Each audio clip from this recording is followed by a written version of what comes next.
Hello, and welcome back to the Studio I podcast. I am so happy to have you here. Tomorrow is the first day of spring, and honestly, I couldn't be more excited. I love spring summer season. It's like my whole personality comes back. But with spring, for a lot of people also comes spring cleaning, and a lot of people declutter their houses and their space. But why not also declutter your mind? So, in today's podcast episode, I wanted to guide you through a spring cleaning, but then for your mind. So, basically, what we're going to do in this episode is getting your priorities in check again, committing to that future self again. Because I don't know about you, but for me personally, winter just kind of takes my soul away. Like, I have all of this motivation at the beginning of the year when there's New Year and I want to do things. But at the same time, seasonal depression is a bitch, and it gets a lot harder to actually commit to those things in those dark, gray, gloomy days of January and February. But then when March comes around and spring comes around, I get this whole new wave of motivation for life in general, and by really diving deep into what I want to accomplish for the other 3 quarters of the year and really starting fresh with my mindset, it always allows me to get so much done in those 3 months before summer. And then I do take a step back again in the summer because I just want to enjoy life and time with friends.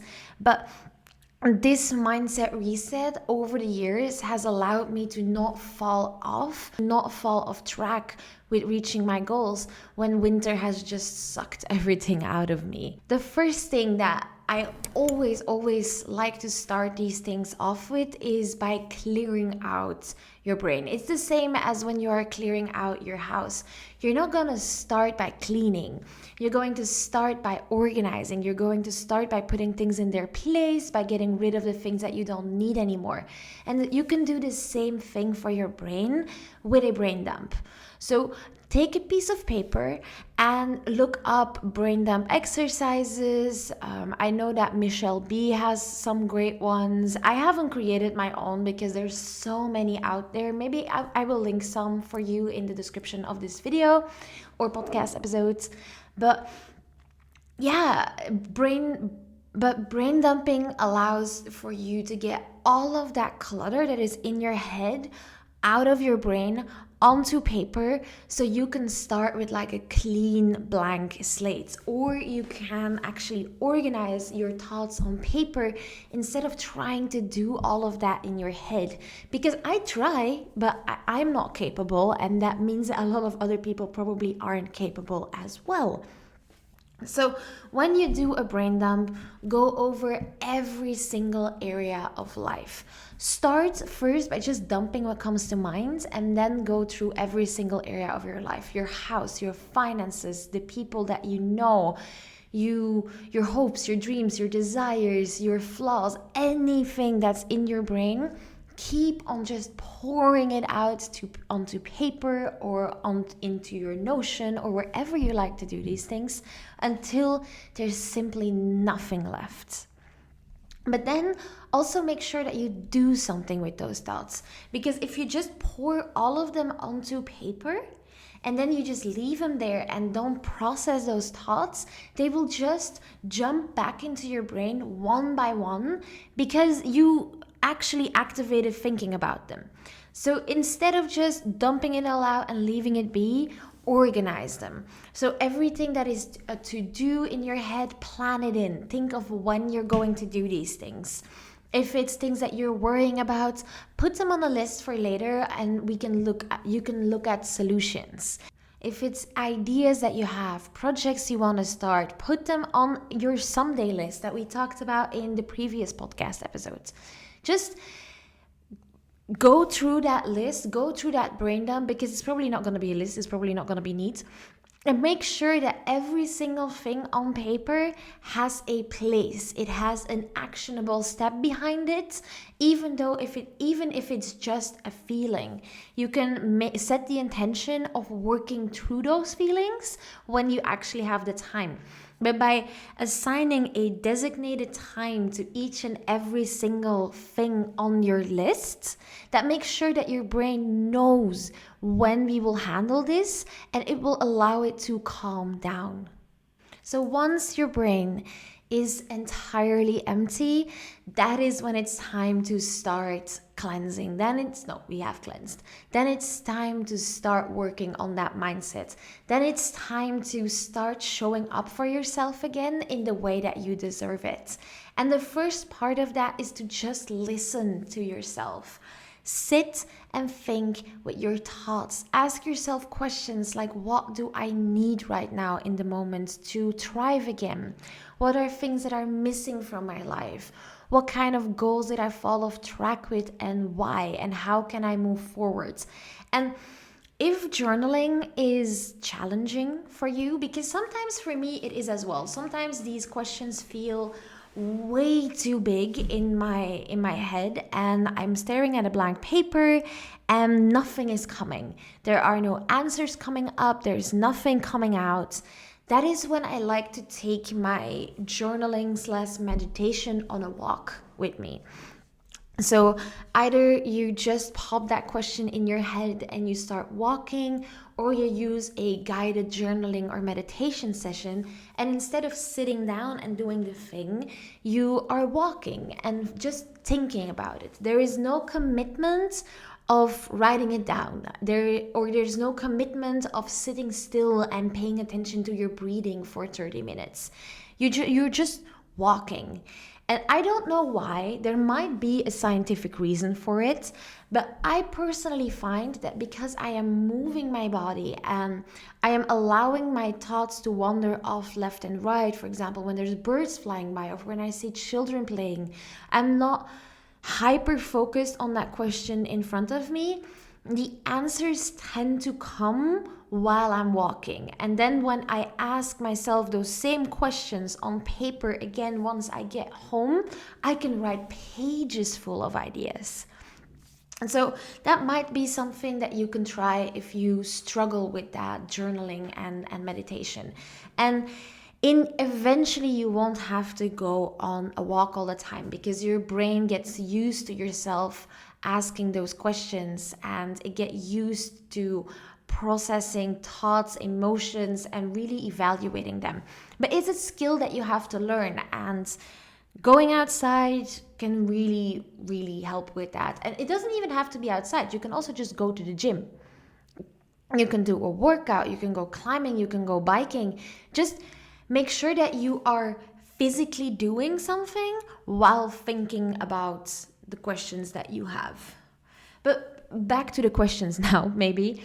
So I think it's really important to start off by asking yourself the question, what do you need to get back on track? What do you need right now to thrive again? So I think it's really important to ask yourself what you need right now in order to feel like your best again.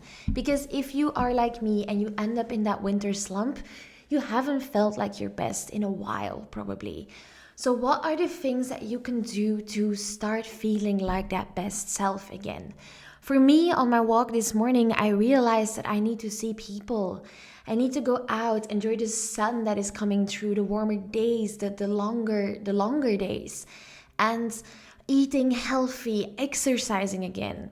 I need all those things to kind of feel alive again and to reconnect with outside world instead of just with my couch and Grey's Anatomy. So for you, it might also be seeing people, but it might be actually just not seeing people and going more into nature for solo walks.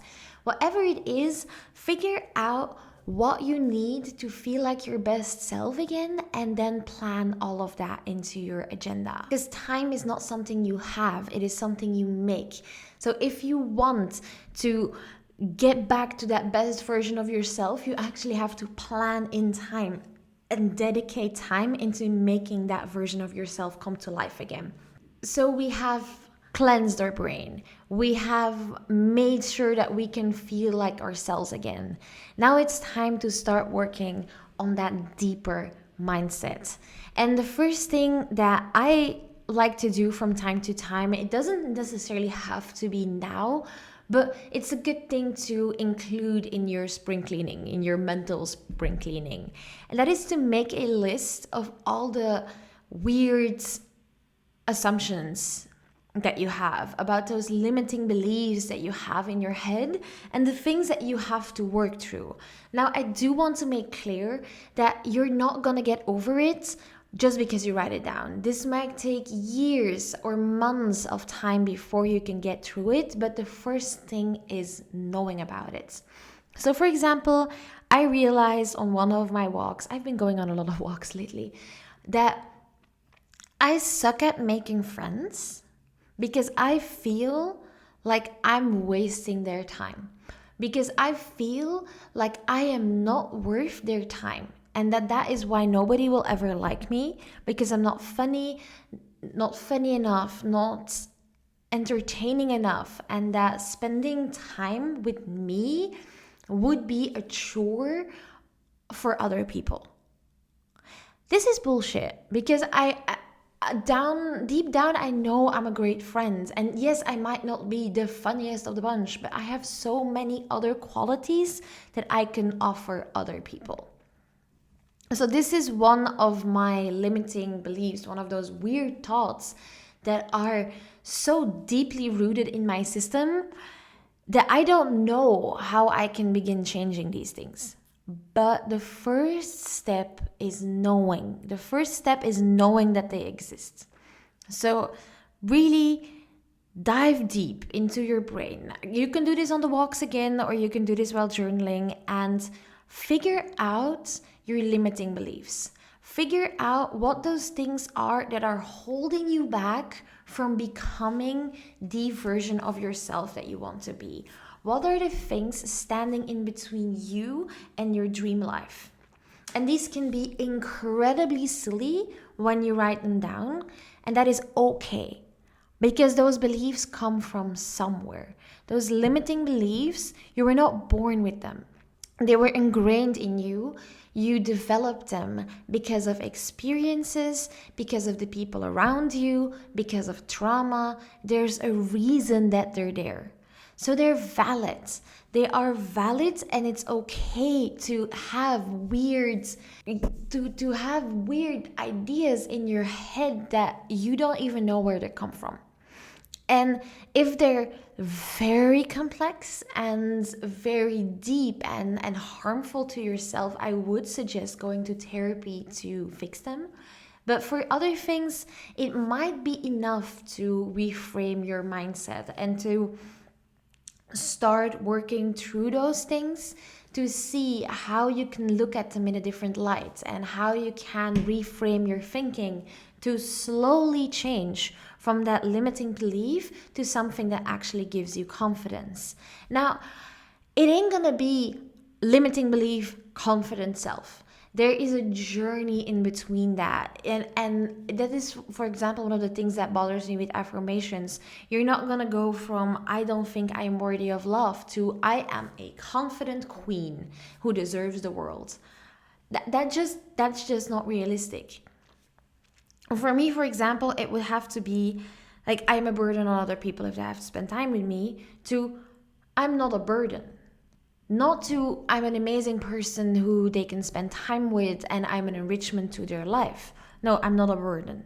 That is where I would have to start. And once I believe that I am not a burden on other people, that is when I can take a step further and I can see that I start adding value into people's lives. And then I can continue on that journey until it becomes a whole lot easier for me to make friends. I do think that I'm going to make an entire episode on working through your limiting beliefs. So keep an eye out for that. If you want to see that, you can subscribe to the podcast or the channel if you want to, of course. But I do think that would make a very, very good podcast episode. Another thing that we have to work through, and yes, there's a lot of working through and there's a lot of mental work involved in this, but a spring cleaning is a lot of work as well. So I really wanted to dive deep in this episode and to really dive deep into your brain and to really cleanse it as much as possible. So yes, we have limiting beliefs, but we also have problems. We often have problems in our brain that are taking up space. And we can have a tendency to ignore those problems because they're too complex and you don't know how to solve them, or you just simply don't feel like facing them. This is the moment to write all of them down and to start thinking of solutions. And the same thing as with goals, you can break your problems down into steps and you can look at them like a challenge and to and break them down. Because, for example, if you are thinking like, oh, I really should buy a house, but I don't know how to do that and it will eat at you, you can make a checklist of all of the things that you have to accomplish in order to buy that house. And it doesn't mean that you have to do it right away. What we are looking for here is to switch all those problems that are taking up space in your head to solutions and to knowing what you're going to be doing, so you're not dwelling on them, so they don't take up unnecessary brain space. Because problems, they tire us out, they make you worry, they give you stress, and all of those things just aren't good for us, and it will slow you down in life. So if you can take the time now and then a couple of months later and just when you feel like you need it, to write down all of the problems that are taking up space in your head and to actively look at solutions, I promise you that you will feel a whole lot better. And now we can move on to the fun part, or at least I think it's the fun part.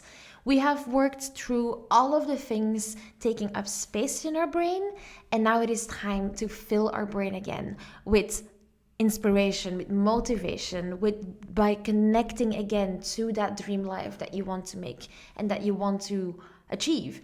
So go back to your vision board, go back to your goals that you set in the beginning of the year and get inspired again. Yesterday I read through my vision again to figure out like, where am I and am I still motivated to do these things? And it got me out of a rut immediately. It made my dream life come to life again before my eyes, and I filled up my calendar immediately with things and actions that I wanted to take. So read through it, connect with it again, connect with that future version of yourself again, and start seeing it as a possibility and a reality again. And it's the best. It's like spring and the world outside is coming to life and you inside are coming to life as well. And it's just so motivating, and it makes for a fantastic start of a new quarter, of a new season. And once you have reconnected to that person that you want to become, once you have envisioned your dream life again, it is time to start integrating it again into your daily life. So I have talked about it a million times before, but it's time to build habits and routines to make that life come true. So I wanted to give you a little bit of a different approach to that today. A little bit less of a structural approach, a bit more of a feeling approach. So if you read through your vision, think about the things that excite you the most. What were those things that really lit that spark in you again? Let's start with those things. So base it off a feeling, the feeling of the things that right now you want to achieve the most. Those things, in order to make those come to life, what are your non-negotiables? What are the things that you have to do every single day, every single week, every single month to make that part of your life come true? I want to make more friends. And it sparked something in me, like the idea of in a new city, having new friends, being able to go over and invite them and sit outside in the sun, have a picnic and connect all summer long. It made me so happy inside. A non-negotiable for that is that I need to meet people. In order to meet people, I need to get out.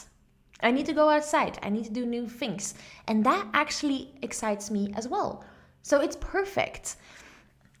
For you, it might be working out, which was one of the other things that kind of excited me. That I want to get in shape again. I want to work on my goal of making my dream life, of getting in the best shape of my life. I felt like making it come true again. And I went on a 7-kilometer run this morning, which is something that I haven't done in ages. So in order to do that, I need to eat healthy, I need to work out, I need to stretch, I need to rest properly. So figure out your non-negotiables. And your non-negotiables can also be things that you just really want to do every day. They don't necessarily have to lead to a goal. But remember that we asked ourselves in the beginning of this episode what you really need to feel like your best self. Well, there might be non-negotiables that come from that. Is it your 8 hours of sleep? Is it having a piece of chocolate every day? Which sounds silly, but it contributes to a lot of my happiness. What is it that you absolutely need to feel your best? And what are the things that you absolutely need to do to make those dreams that you feel so excited about come to life? Mush those two together in routines that support the things that you want to do and prioritize them over anything else. And I promise you that your dream life will be there before you know it because you're already living it. Lastly, I want to add in a little part about daily self-love, and prioritizing those non-negotiables is already a big part of self-love. But there's also something to be said for actually having an act of really taking care of yourself in every single day. And that may be checking in with yourself, asking yourself how you're doing. Think of how you would treat a partner and those daily little things that you would do for them, and then do them for yourself. Because it will allow you to continue, because building your dream life ain't easy, and it can be incredibly tiring because you're pushing through a lot of resistance. But showing up for yourself every single day, supporting yourself every single day, will make sure that you can keep on going.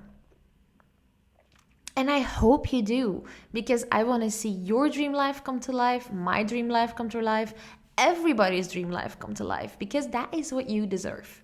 And if that is something that you are really, really interested in and you want a bit of support, I am soon opening up my coaching program again, where we are going to build your dream life together. I only have 30 places available in the program, so be sure to put yourself on the waitlist so you don't miss out on the opportunity to participate.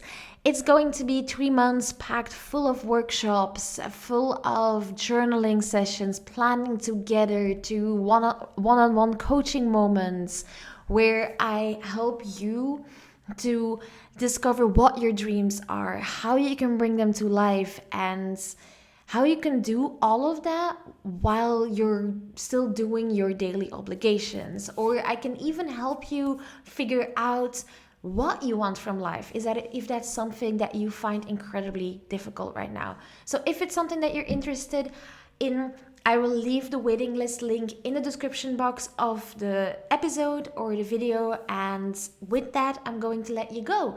I hope you enjoyed the episode, and I will see you Wednesday. Toodaloo.